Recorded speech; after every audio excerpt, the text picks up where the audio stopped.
প্রিয় ভাই ও বোনেরা, কেমন আছেন? আলহামদুলিল্লাহ, আমি ভালো আছি। আশা করি আপনারাও সুস্থ সবল আছেন। আপনাদের মাঝে নিয়ে আসলাম নতুন একটি ভিডিও। আজকে আমি রান্না করব চিংড়ি মাছ দিয়ে পুঁই শাক। আশা করি ভিডিওটা ভালো লাগবে। যদি ভালো লাগে অবশ্যই লাইক, কমেন্ট, শেয়ার করবেন এবং সাবস্ক্রাইব করবেন। আমি কড়াইতে তেল দিলাম, তেল দিয়ে পেঁয়াজ দিয়ে দিলাম। পেঁয়াজটা একটু হালকা ভেজে নেওয়ার পরে আমি রসুন বাটা দিয়ে দিচ্ছি। এখন রসুন বাটাটা একটু হালকা ভেজে নিচ্ছি, যাতে কাঁচা যে গন্ধ থাকে রসুনের সেটা চলে যায়। এখন আমি একে একে সব মশলাগুলো অ্যাড করব। মশলাগুলো অ্যাড করব যাতে পুড়ে না যায়, তার জন্য আমি একটু পানি দিয়ে দিলাম। দিয়ে দিলাম লবণ,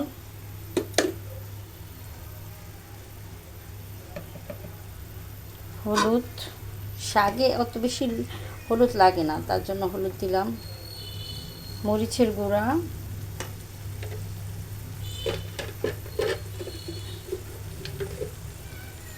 ধনিয়ার গুঁড়া,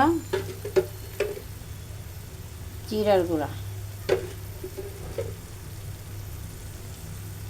আসলে আমাদের বাসাতে মশলাটা একটু কম খায়, মানে লিমিট মতো, যেটা না দিলেই চলে না সেরকম মশলা খেতে আমরা পছন্দ করি। এখন মশলাগুলো একটু মিশিয়ে নিলাম। এখন একটু পানি দেবো যাতে মশলাটা সুন্দরভাবে কষে। মশলা যত কষবে অত রান্নার টেস্ট হবে।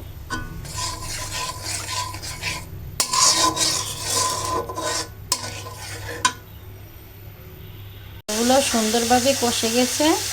আমি এখন চিংড়ি মাছগুলো দিয়ে দেবো।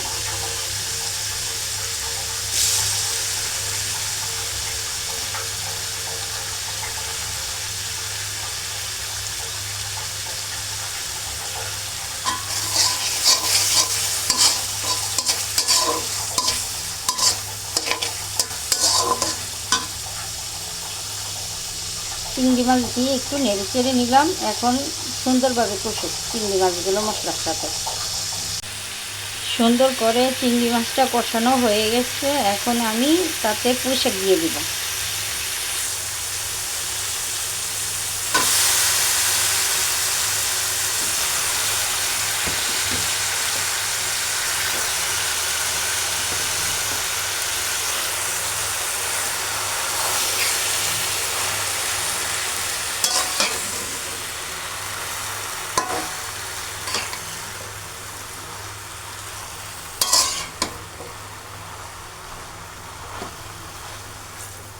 সেগুলো দিয়ে দিলাম। এখন সুন্দরভাবে কষিয়ে নেব। আলহামদুলিল্লাহ, আমার পুঁই শাক প্রায় কষে গেছে। এই যে দেখেন।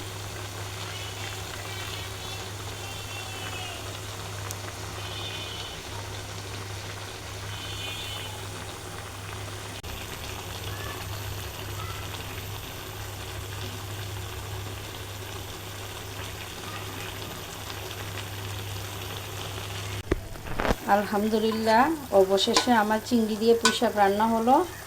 আমি ধনিয়া পাতা দিয়ে দিলাম। ধনিয়া পাতা দিয়ে সুন্দর করে নামিয়ে নিব। যদি আমার রান্নার ভিডিওটা ভালো লেগে থাকে অবশ্যই লাইক, কমেন্ট করবেন, শেয়ার করবেন, সাবস্ক্রাইব করবেন। আল্লাহ হাফেজ।